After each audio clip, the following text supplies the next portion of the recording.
I'm cutting your hours to part-time. Take it or leave it, my boss said, leaning back in his chair with a smug grin that made my stomach twist. His words hit me like a slap. After 20 years of pouring my heart, my time, and honestly, my life into this company, this was how it was going to be? I blinked, trying to process what I'd just heard. Excuse me? My voice barely sounded like mine. Frank tapped his pen against the armrest, looking pleased with himself. You heard me, Rachel. Part-time. Budget cuts, restructuring, all the usual excuses. His hand flicked lazily through some papers on his desk like he couldn't even be bothered to look at me. I gripped the edge of the chair to stop my hands from shaking. Frank, I've been here 20 years. I manage half of your vendor relationships. My accounts generate... Doesn't matter. He cut me off without a blink. You're comfortable. You've been around too long. We need fresh blood. Young, cheap, flexible. He chuckled to himself as if this was a clever joke. Take it or leave it, Rachel. Part-time starts next Monday. Benefits? Gone. For a second, the air left the room. My name is Rachel Parker, and for 20 years, I was the senior procurement manager at Crestview Interiors, a mid-sized design supply company here in Columbus, Ohio. I wasn't just an employee. I was the one who built our vendor network from scratch. From the tiny textile workshops in North Carolina to the Italian marble suppliers overseas. I'd spent years building relationships, negotiating deals, ensuring on-time deliveries. I wasn't just part of Crestview. I was Crestview. Or at least I thought I was. Frank sat there with that same smug look. The look of someone who thought they held all the cards. And for a few painful seconds, I believed he did. I swallowed hard. So that's it? No discussion? Just part-time or the door? Exactly. His eyes didn't waver. Nothing personal, just business. Nothing personal. Funny how people only say that when they're doing something profoundly personal. I stood up slowly, smoothing the front of my blazer. My hands were trembling, but my voice came out steady. You know what, Frank? Thank you. Truly, thank you for making this decision so easy. His smirk faltered just for a split second, like he wasn't sure whether I was breaking down or about to punch him. You can consider this my notice. I grabbed my purse. I won't be back on Monday. Or ever. Whoa, hold on. Frank sat forward. You don't want to think this through? Oh, I've been thinking this through for years. I turned toward the door. You just gave me the push I needed. As I walked out of his office, past the desks and halls that had been my second home for 2 decades, I felt a wave of something unexpected. It wasn't fear. It was relief. I sat in my car, hands on the steering wheel, staring at my reflection in the rearview mirror. I looked shell-shocked. But beneath that, something sharper was beginning to take root. I pulled out my phone, thumb hovering over my contacts. I knew exactly who to call. The first name, Marco DeLuca, owner of one of the largest marble import businesses in the Midwest. A man I'd worked with for 15 years. Someone who always said, Rachel, if you ever go out on your own, I'm with you. The second, Karen Lee, Textiles, our biggest supplier for the past decade. She once told me over coffee, Rachel, you're the only reason we put up with Frank's nonsense. And the third, Sanjay Patel, owner of an exclusive hardwood supplier. A friendship built over 18 years of late shipments, crisis management, and late-night problem-solving calls. I scrolled to Marco's name and hit dial. Marco, it's Rachel. Rachel. Hey, how are you? What's going on? His voice was instantly warm. I took a deep breath. Marco, I've got some news. I'm no longer with Crestview. A beat of silence. You're kidding. What happened? Long story, but I'm calling because I think it's time. I'm opening my own shop. Full-service supply for designers and contractors. Smaller, boutique, but run the right way. No bureaucracy, just honest partnerships. He didn't even hesitate. You have no idea how long I've waited to hear you say that. Rachel, we're in. Exclusive contract. No more Crestview. I'll send the paperwork tomorrow. I sat there stunned for a second, and then smiled. 1 down, 2 to go. By the time I ended the next 2 calls, the outcome was the same. All 3, my most valuable vendors, agreed to exclusive contracts with me, effective immediately. And here's the thing. Crestview couldn't operate without them. Frank had no idea, not yet, but he was about to find out. As I sat there in my car, phone buzzing with follow-up emails and contract drafts, a thought hit me so sharply it nearly took my breath. 20 years of loyalty, 20 years of giving them everything, and all it took was a smug little sentence from Frank to set me free. He thought he'd cut me down. He had no idea. I'd just begun. I woke up the next morning before the sun had even risen, staring at the ceiling, my mind racing. It wasn't fear. No, this was adrenaline, a feeling I hadn't experienced in years. By 6 a.m., I was already at my kitchen table, laptop open, coffee in hand, drafting the framework for my new business. I didn't even have a name yet. But the contracts from Marco, Karen, and Sanjay were already sitting in my inbox. Signed, sealed, ready. A decade ago, something like this would have terrified me. But today, it felt like freedom. Around 8:15 a.m., my phone buzzed. A text from Thomas, one of the warehouse guys at Crestview. We'd worked together for years. Rachel, something's weird. Trucks aren't showing up. Frank's losing it. Did you hear anything? I stared at the message, a slow smile spreading across my face. Right on time. Meanwhile, inside Crestview's beige, soul-sucking office, chaos was unfolding. I wasn't there to witness it firsthand, but Thomas would later tell me everything. It started with a missing shipment of marble from Marco's company. Frank brushed it off. Probably a delay. Then the textile order from Karen's company was a no-show, followed by the hardwood shipment from Sanjay. 3 separate orders, all marked as canceled.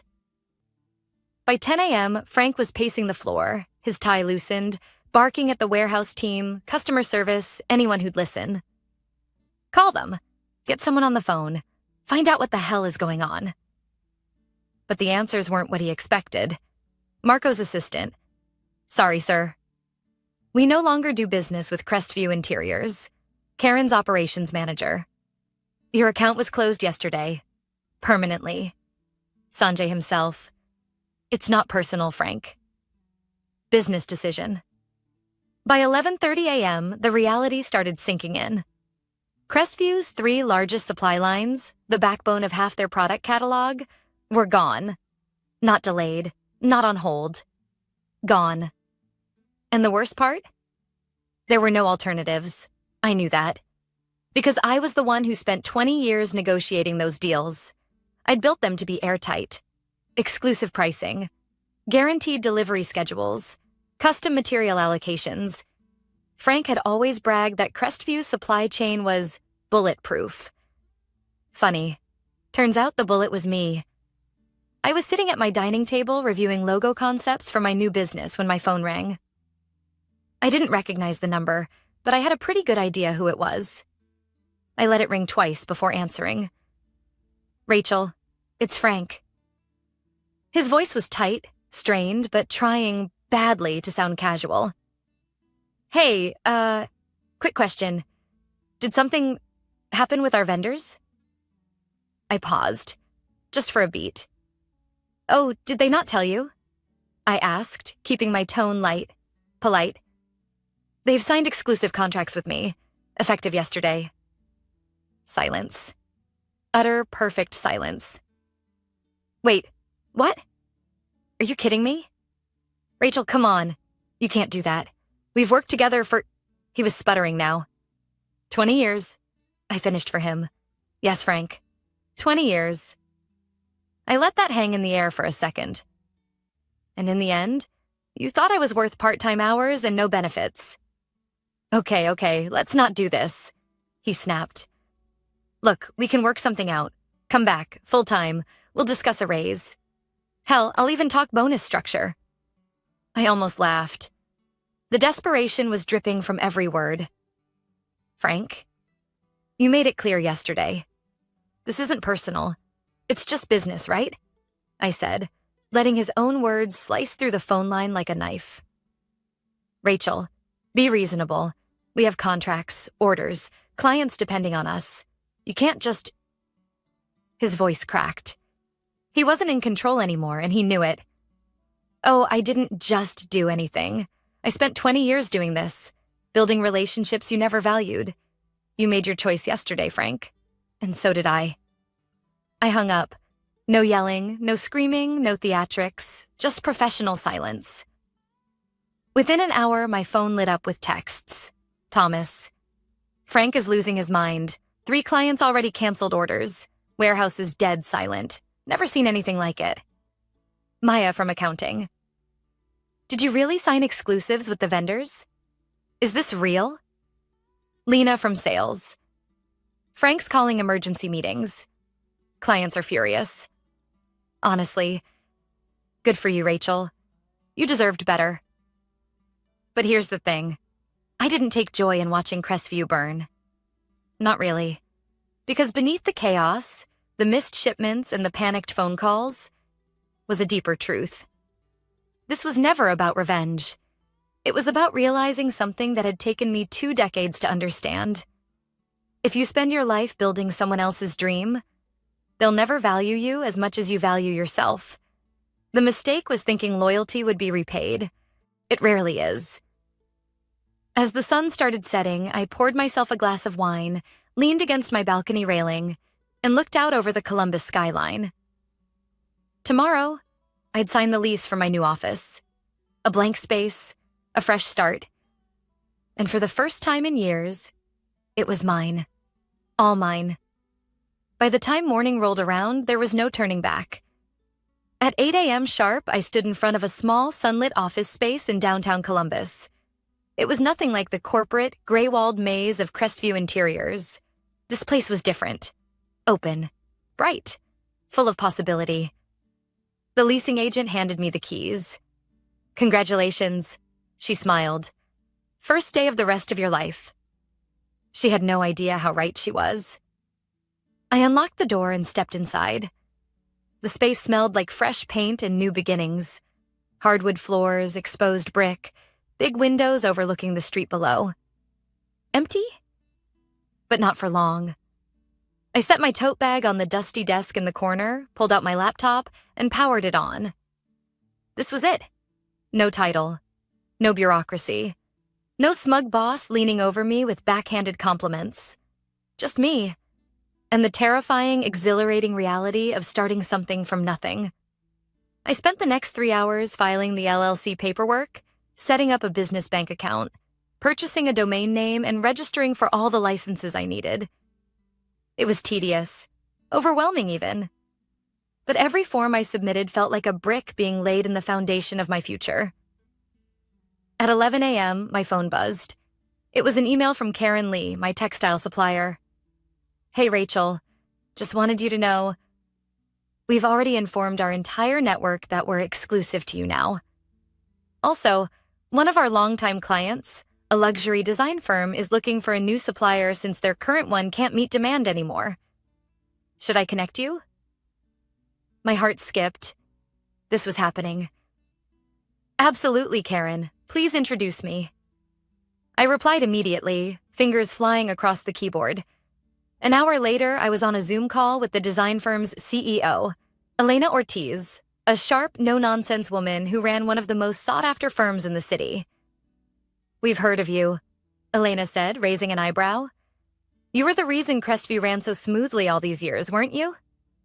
I smiled, modest but firm. I was the procurement manager. I handled most of the vendor relationships. Yeah, we figured. They've been a disaster ever since you left. Her lips twitched. Let's talk about what you can offer. By the end of the call, I had secured my first major client. A high-end contract that would keep my new company afloat for months. No fancy pitch decks, no middlemen. Just one simple truth. When people trust you, they'll follow you. Meanwhile, back at Crestview, things were unraveling faster than anyone expected. Thomas texted me updates throughout the day. Client cancellations are pouring in. Frank's trying to outsource supply to random vendors, but no one can deliver fast enough. 2 designers walked out today. And Lena, she just gave her notice. She's heading your way. I blinked at the screen. Lena? Sure enough, 10 minutes later, my phone rang. Rachel, please tell me you have room for one more, she said without even saying hello. I can't work there another day. It's a sinking ship. I laughed. Come by the office tomorrow. Let's talk. By 5 p.m., I was exhausted, but a good kind of exhausted. The kind that comes from building, not surviving. I stood by the window, watching the streetlights flicker on, and thought about the last 48 hours. 2 days ago, I was sitting in Frank's office, stunned, humiliated, and heartbroken as he told me I was too expensive for the company I helped build. Now, I was fielding new client calls, reviewing contract drafts, and setting up interviews with talented people who wanted to join me. But as excited as I was, reality still hovered in the back of my mind. Starting a business wasn't just contracts and office space. There were risks, bills to pay, no steady paycheck yet, no safety net. For a flicker of a moment, doubt tried to creep in. What if this fails? What if I made a huge mistake? What if Frank was right, and I really was replaceable? Then my phone buzzed again, this time an email from Marco, the marble supplier. Just a heads up, Frank tried to call me 6 times today, begged me to resume shipments. I told him politely, no, I'm with Rachel now. For good. I sat back, letting the words wash over me. This wasn't just happening. It was real. And in that moment, staring at the screen, a quiet but unshakable thought settled deep in my chest. I was never replaceable. I was just undervalued. Frank didn't fire me because I wasn't good enough. He fired me because he never believed I'd realize how much power I actually held. As I shut down my laptop for the night, one final text popped up from Thomas. You might want to check Crestview's Google reviews. Looks like the clients are figuring it out too. I opened the page and scrolled. Review after review. Orders delayed. No materials. What happened to the old team? If Rachel's gone, so are we. This company isn't the same anymore. Unreliable. Disorganized. I laughed quietly. Frank's empire was crumbling. And mine? It was just beginning. By Monday morning, my tiny office no longer felt empty. It was buzzing. Lena arrived at 8 a.m. Sharp, coffee in hand, a determined look on her face. I couldn't sleep. I'm ready. Let's do this, she said, dropping her bag next to a secondhand desk we'd found over the weekend.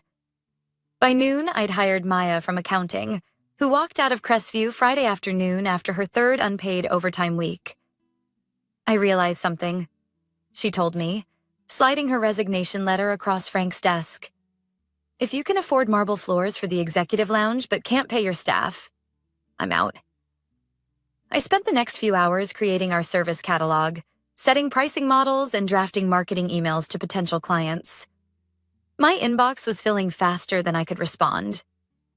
Word had spread, faster than I ever imagined. By 3 p.m., we secured our second major client, a commercial design firm that had worked with Crestview for years but was now deeply dissatisfied with recent supply chain failures, as they politely put it. And while my little team was building, back at Crestview, everything was falling apart. Thomas texted me updates almost hourly. Rachel, Frank called another emergency meeting.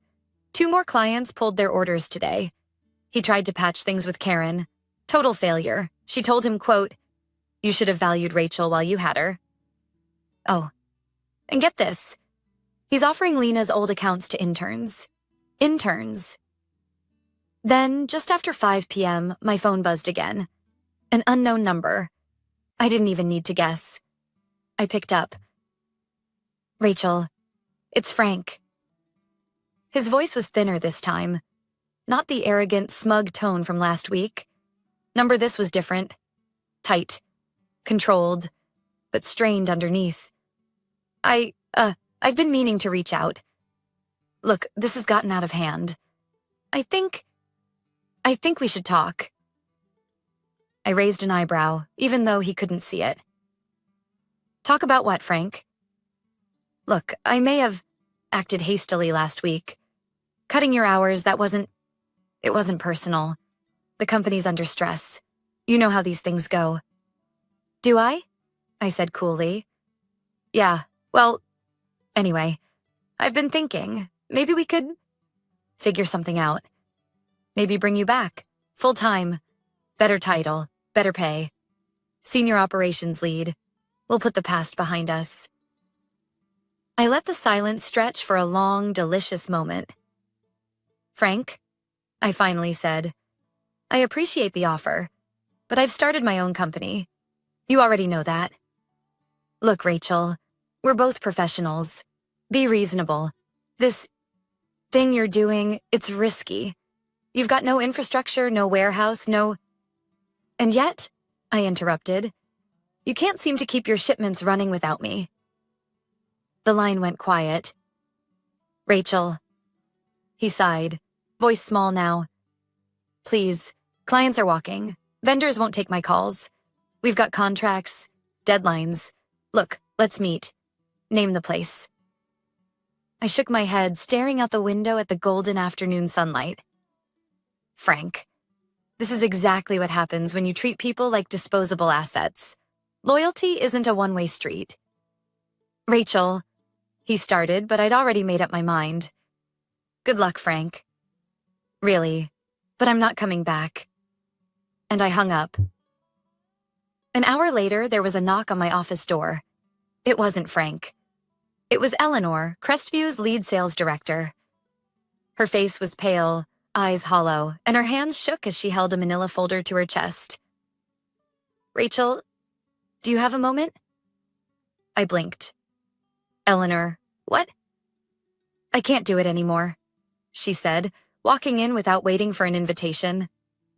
I'm done. I'm finished watching that man burn the place down. She dropped the folder on my desk. Inside were client lists, vendor contact sheets, pricing models, basically Crestview's entire sales infrastructure. I want to work for you, she said simply. I want to help you build something better. I leaned back, speechless for a moment. Eleanor? Are you sure? Rachel, that place, it's a sinking ship. Half our clients are already calling around looking for alternatives. You are the alternative. You've always been the real engine behind everything. By the time I left the office that night, I had a team of 4, a rapidly growing client list, and more vendor support than I'd ever imagined possible. But something else happened that day. Something bigger than just leaving Crestview behind. I realized I was no longer trying to replace what I lost.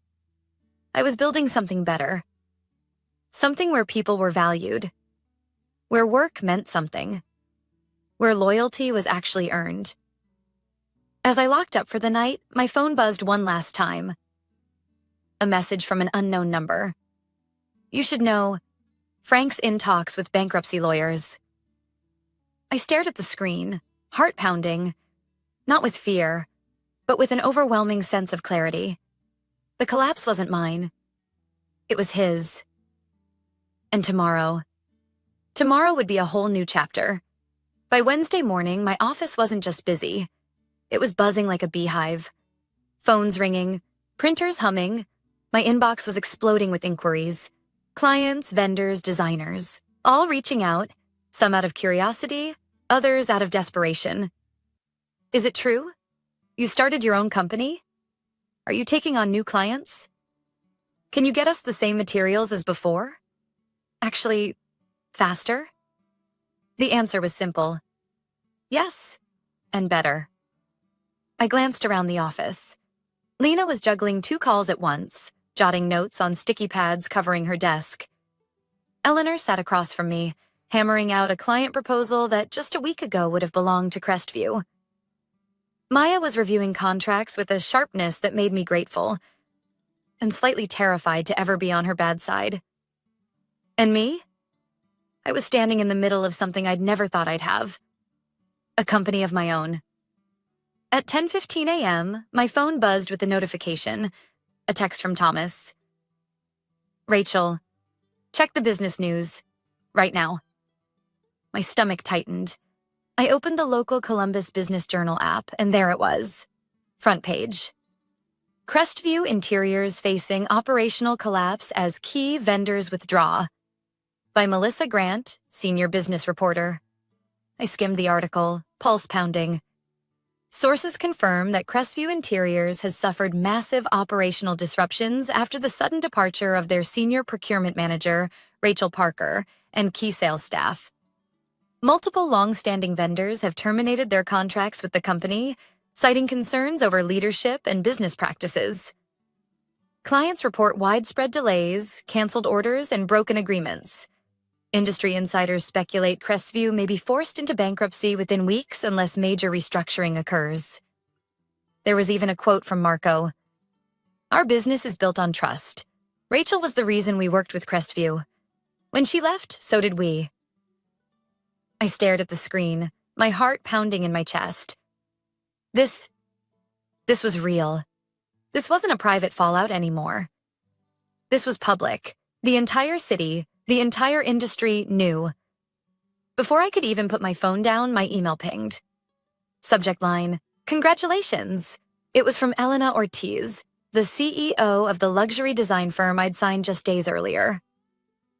Looks like your timing was perfect. Our clients are thrilled with the transition. We'd like to discuss expanding our contract with you. Are you available this afternoon?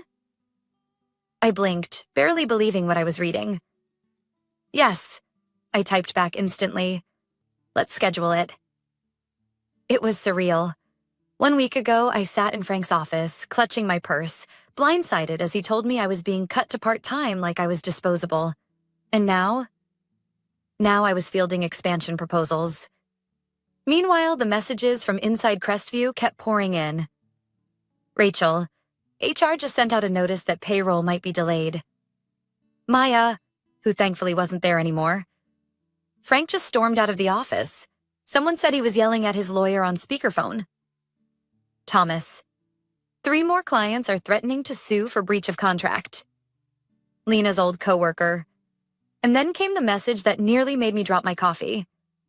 Rachel, he's listing Crestview's assets for sale. Desks, inventory, the warehouse, everything. I read it twice to make sure it was real. I leaned back in my chair, staring out the window as the sunlight filtered through the glass. It was happening. The company that told me I was replaceable was crumbling without me. And not because I sabotaged anything. Not because I stole anything. Not because I plotted some grand revenge. They collapsed because they never understood the simple truth. When you don't value the people who build your company won't survive. Later that afternoon, I met with Elena and her team. What started as a check-in quickly turned into something much bigger. Rachel, she said, folding her hands, we'd like to make you our primary supplier for the next 2 years. Exclusive. You've proven yourself faster than anyone I've worked with in this industry. My throat tightened. Elena, that's an incredible offer. Not just an offer, she smiled. It's a partnership, the kind Crestview never understood how to nurture. By 6 p.m., my team was gathered in the office. I stood at the front, hands shaking a little, but not with nerves, with disbelief, with pride. Everyone, we did it. We passed our first milestone. We are officially profitable as of today. There were cheers, hugs, a few happy tears. I wasn't sure if one of them was mine. I raised my glass of cheap sparkling wine. To the company that values people, to the clients who believe in us, and to the future, which is ours to build. Glasses clinked, laughter filled the room, and for the first time in my career, I knew I was exactly where I was meant to be. As I locked up for the night, a single thought floated through my mind like a quiet whisper. This isn't revenge. This is rebirth. It was exactly 4 weeks to the day since I walked out of Frank's office for the last time. 4 weeks since I was told I was too expensive. 4 weeks since someone who never understood my worth tried to reduce me to part-time. After 20 years of building his company. And now, here I was, standing in my own office, watching my team buzz around, fielding calls, confirming orders, onboarding new clients. My company was no longer just an idea. It was real. Thriving. Growing. I glanced at the framed sign we'd hung above the entrance just last week. Parker & Company, Supply Solutions. Simple. Clean, but powerful. My name. My future. At 9:15 a.m., Lena walked in holding a coffee cup and an envelope. "You're going to want to see this," she grinned, dropping it on my desk. I raised an eyebrow, peeling it open. Inside was a printed screenshot of a public bankruptcy filing notice. Crestview Interiors, LLC, filing under Chapter 7. Complete liquidation. It was official. Crestview was gone. I stared at it for a long moment. It wasn't joy I felt. It wasn't triumph. It was closure. The final punctuation mark on a chapter that, for so long, I thought would define me. "Guess who's looking for a job?" Lena added, pulling her phone out and scrolling. "Frank, posted on LinkedIn last night. Open to work. Seeking senior leadership roles in operations or supply chain." She rolled her eyes. Wonder how he'll explain that to recruiters. I didn't say anything at first, because the truth was, I wasn't angry anymore. I wasn't even bitter. In a strange way, I was grateful. "You know the funny part?" I said, leaning back. Frank always thought he had the power. He thought he was the reason Crestview survived, the reason clients stayed, the reason vendors signed. But it was never him. Lena nodded. "It was always you." "No." I shook my head. "It was always the people. The ones who showed up every day. Who built relationships, managed the chaos, solved the problems. The people he thought were disposable." Just then, my phone buzzed. A text from Karen Lee, my textile vendor.